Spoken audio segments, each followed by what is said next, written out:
தேசிய தொழுநோய் விழிப்புணர்வு நிகழ்ச்சி பாபநாசத்தில் நடைபெற்றது. தஞ்சை மாவட்டம் பாபநாசத்தில் தேசிய தொழுநோய் ஒழிப்பு திட்டம் சார்பில் தொழுநோய் விழிப்புணர்வு நிகழ்ச்சி ஆர்டிபி தனியார் கல்லூரி வளாகத்தில் நடைபெற்றது. நிகழ்ச்சிக்கு கல்லூரி முதல்வர் தலைமை வகித்தார். இதில் தஞ்சை மருத்துவ பணிகள் துணை இயக்குநர் குணசீலன் தொழுநோய் அறிகுறிகள் குறித்தும் தொழுநோய் 100% குணப்படுத்தும் முறைகள் குறித்தும் விரிவாக எடுத்துரைத்தனர்.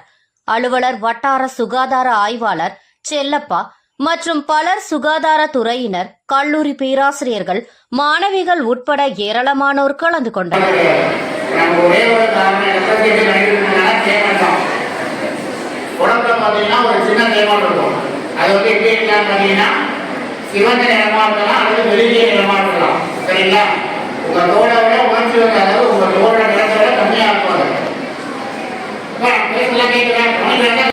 எடுத்துக்கொள்ளப்போவதில்லை.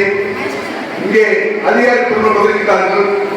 எங்களுடைய துறை இயக்குனர் கல்வியில் மட்டும்தான் விழிப்புணர்வு ஏற்படுத்துவதன் மூலம் மட்டும்தான் கலை கல்லூரியும் தஞ்சை மாவட்ட சுகாதாரத்துறையும் இணைந்து தொழுநோய் விழிப்புணர்வு கருத்தரங்கு நடைபெற்றது. இக்கருத்தரங்கில் கலந்து கொண்ட தஞ்சை மாவட்ட டெப்டி டைரக்டர் அதெல்லாம் பார்த்தீங்கன்னா அந்த இடத்துல வேர்க்காது, முடி இருக்காது, அந்த இடம் ரொம்ப ட்ரையா இருக்கும். இதுதான் நான் தொழுநோய்க்கான தேவைப்படுது. இந்த மாதிரி யாராவது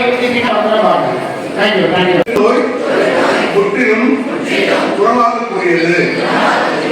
ஆரம்ப நிலை சிகிச்சை உடல் குறைபாட்டை ஏற்படுத்தாது.